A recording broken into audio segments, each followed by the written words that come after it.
Kalian pernah dengar nggak sih ada istilah perselingkuhan syar'i? Kalau yang belum pernah dengar, ternyata ada loh. Dan ini tuh dirasakan sama saudara aku sendiri. Jadi aku punya sepupu, usianya terpaut beda 1 tahun sama aku. Dia lebih muda dari aku. Dia sudah pernah menikah sebanyak 2 kali, tapi gagal.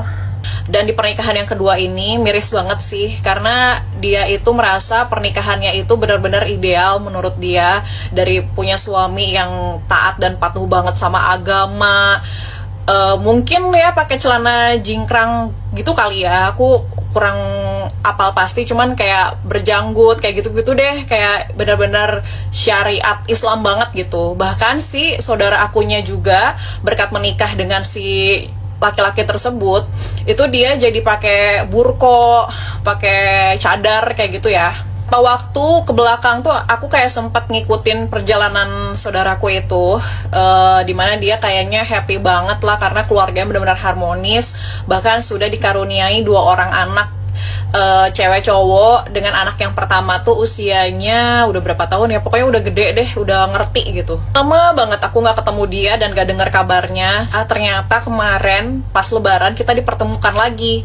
Terus aku kaget banget, dia cerita bahwa ternyata dia udah selesai sama suaminya yang pernikahan kedua itu. Dia cerita lah, masa si abang mau nikah lagi? Jadi waktu itu aku tahu ternyata dia deket lagi sama cewek yang pakai cadar. Terus sepupuku bilang bahwa aku udah maafin deh kesalahan kamu yang lalu, asal kamu balik lagi aja sama aku, intinya gitu. Terus si pria itu malah nolak dengan alasan dia udah janji sama tuh cewek mau nikahin karena emang udah pacaran kayak selama 2 tahun gitu. Lalu saudaraku lah yang minta cerai, kalau gitu ceraiin aja aku. Terus si suaminya bilang, enggak, aku juga nggak mau ceraiin kamu.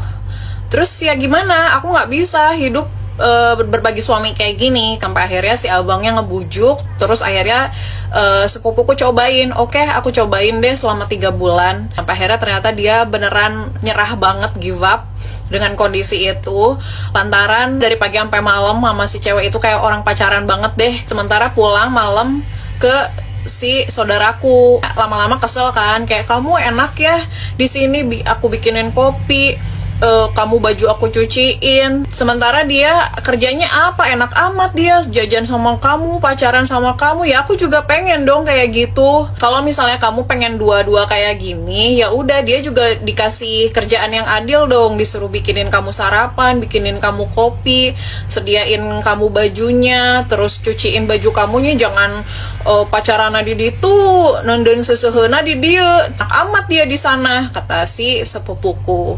Terus dia bilang, ya belum bisa lah, kan dia masih tinggal sama orang tuanya, masa aku harus tinggal sama orang tuanya juga? Ya udah, kalau gitu kamu beliin dia rumah lah sama kayak kita di sini. Jadi kamu seminggu di sana, di rumah itu, seminggu di sini, aku mah nggak apa-apa kayak gitu juga. Yang penting kamu teh udah adil lah gitu. Terus si pria itu dengan lucunya mengatakan gini, ya kan aku belum bisa atuh, masa tiba-tiba udah beli rumah lagi.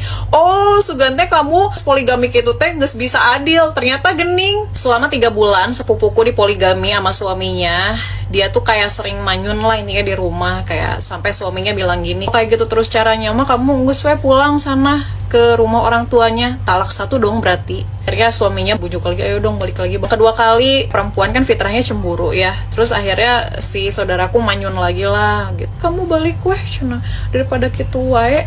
Pulang tuh si saudaraku, pas pulang lagi dia langsung ultimatum, sampai kamu bilang kayak gini 3 kali, ini berarti cerai ya. Nah si suaminya teh ingat, dia teh udah pernah nalak 2 kali. Sampai akhirnya saudaraku yang bilang, kamu kalau misalnya kayak gini terus nggak bisa adil, aku nggak bisa deh mempertahankan rumah tangga ini. Terus akhirnya suaminya ngasih syarat nih, kalau misalnya kamu mau cerai dari aku, berarti mahar kamu harus balikin lagi semuanya. Terus anak-anak hak asuhnya milik aku. Terus rumah ini juga milik aku, dan kamu silakan angkat kaki. Istrinya si abang yang sekarang teh kan guru TK, jadi kayak pinter gitu ngasuh budakna. Bahkan ya menurut penuturan tanteku, bibit poligami dari si abang mantan suami sepupuku itu emang udah kecium sejak awal pernikahan. Karena pada pernikahannya itu datang teman-temannya lah dari kumpulan perkumpulan kajian-kajian gitu, pakai cadar, terus si laki-lakinya pakai baju jingkrang, pada jenggotan yang ininya ada titik 2 hitam gitu. Tanteku sempat bercakap tuh sama mereka, satu perempuan yang ada di perkumpulan itu bilang kayak gini, aku mah nggak apa-apa kalaupun nanti suami aku mau poligami, soalnya kan ganjarannya surga. Terus tanteku jawab, iya sih bu, emang ganjarannya surga, tapi surga yang kayak gimana dulu kali, kan banyak cara cari jalan surga. Iya bu, tapi kan berasa ada teman aja gitu, katanya kan kita teh hidup teh jadi damai, apalagi kalau misalnya tinggalnya satu rumah. Ih, kata tante aku, ya sok emang aneh gitu kan.